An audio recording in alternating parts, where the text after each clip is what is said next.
Shalom, damai di hati. Jumpa lagi sapaan berkat dari Gemim Peniel Tuna, menyapa saudara-saudara dimanapun berada. Firman Tuhan yang akan kita baca dan renungkan saat ini di dalam kitab Yeremia pasal yang ke-10 ayat 8 sampai 10.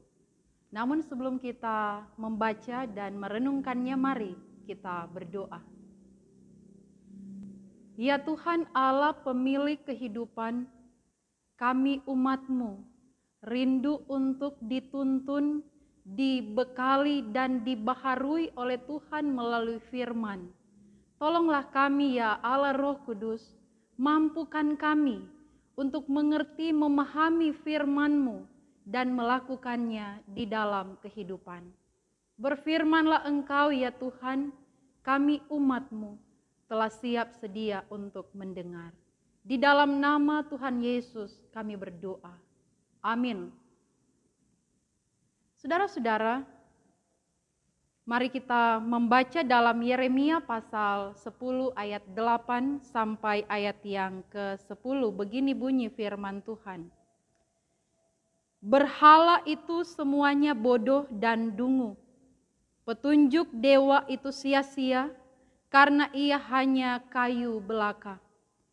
Perak kepingan dibawa dari Tarsis dan emas dari Ufas. Berhala itu buatan tukang dan buatan tangan pandai emas. Pakaiannya dari kain ungu tua dan kain ungu muda. Semuanya buatan orang-orang ahli. Tetapi Tuhan adalah Allah yang benar. Dialah Allah yang hidup dan Raja yang kekal. Bumi goncang karena murkanya dan bangsa-bangsa tidak tahan akan geramnya. Demikian firman Tuhan. Yang disebut berbahagia ialah mereka yang mendengarkan firman Allah dan yang memeliharanya di dalam kehidupan. Nah, saudara-saudara, tema perenungan kita adalah Allah yang benar, hidup, dan Raja kekal. Dari tema ini muncul pertanyaan adalah, adakah Allah yang tidak benar? Tentu saja ada. Apakah Allah yang tidak benar itu? Allah yang tidak benar di era sekarang ini itu bisa dalam bentuk uang, jabatan atau kedudukan, popularitas, penampilan fisik atau handphone, shopping, dan segala kesenangan dunia. Semua yang mengambil alih kita untuk mencintai Tuhan itu disebut sebagai berhala. Nah, karena itu saudara-saudara yang dikasihi Tuhan, kita manusia lebih bergantung dan berharap serta memberi prioritas terkadang lebih kepada benda atau kepada orang-orang tertentu melebihi ketergantungan kita kepada Allah yang benar itu. Nah, saudara-saudara, Nabi Yeremia dipanggil oleh Tuhan untuk menyampaikan teguran kepada umat Israel yang pada saat itu mereka telah teralih perhatian, fokus, kecintaan mereka kepada Allah. Mereka tergoda untuk menyembah para Allah lain, dalam hal ini berhala-berhala. Mengapa demikian? Karena pada waktu itu mereka dijajah oleh bangsa yang tidak mengenal Allah. Bangsa yang menyembah berhala. Bangsa Israel melihat bahwa Allah yang mereka sembah itu kelihatan.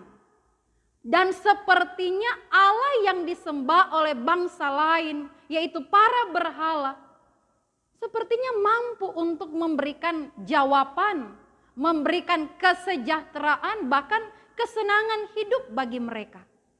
Sehingga alih mengambil alih perhatian, fokus pikiran mereka untuk menyembah kepada berhala-berhala.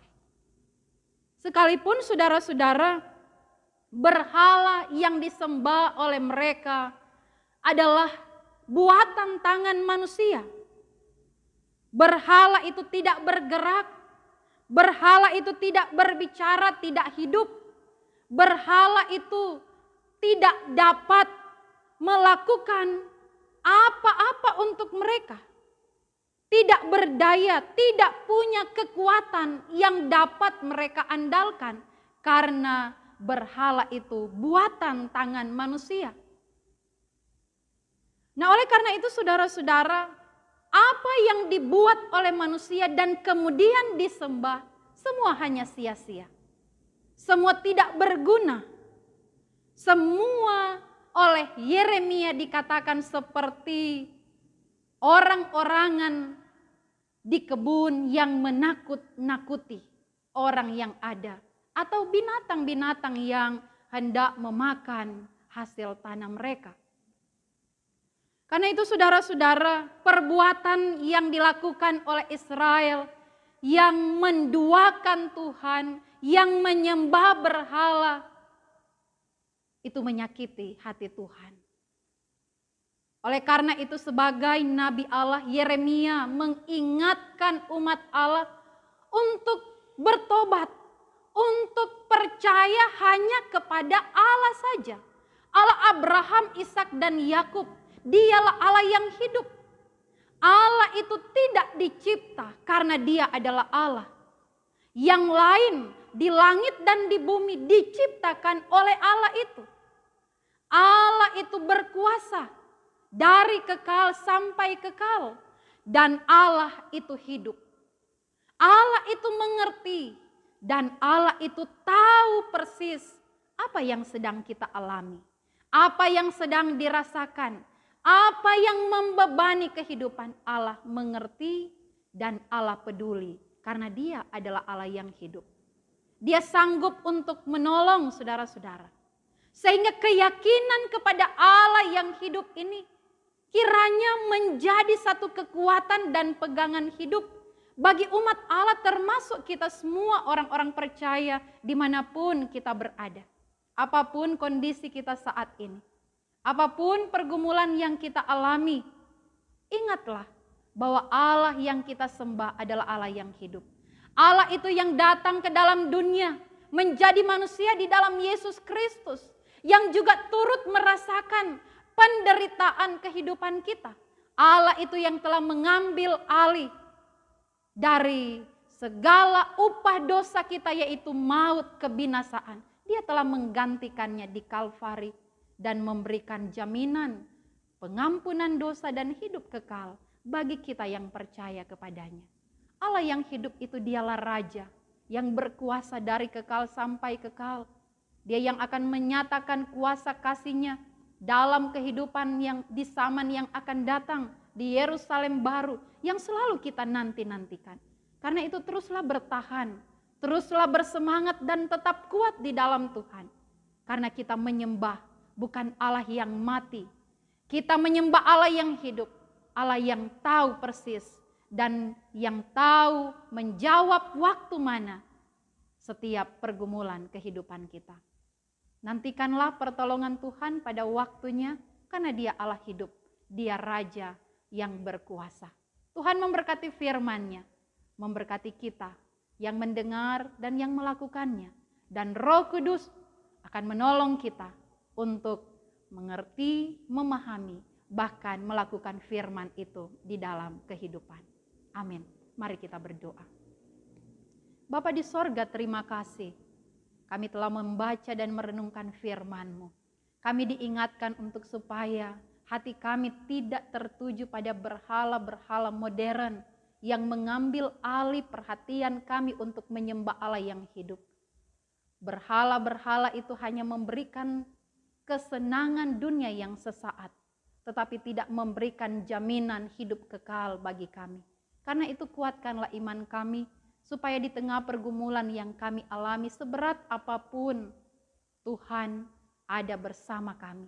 Sehingga keyakinan iman kepada Tuhan akan memberikan kami kekuatan untuk tetap bertahan, tetap kuat menghadapi berbagai situasi kehidupan. Tuhan mendengar setiap doa-doa umat-Mu. Engkau Allah yang hidup, tahu persis dan menjawab sesuai dengan waktu Tuhan. Dimanapun umat-Mu berada, apapun pergumulan yang dialami, kiranya lawatan kuasa Tuhan menyelamatkan dan memulihkan mereka. Di dalam nama Tuhan Yesus kami bermohon. Amin. Saudara-saudara, demikianlah sapaan berkat dari Gemim Peniel Tuna telah menyapa saudara-saudara. Kiranya Tuhan Yesus memberkati. Shalom, damai di hati.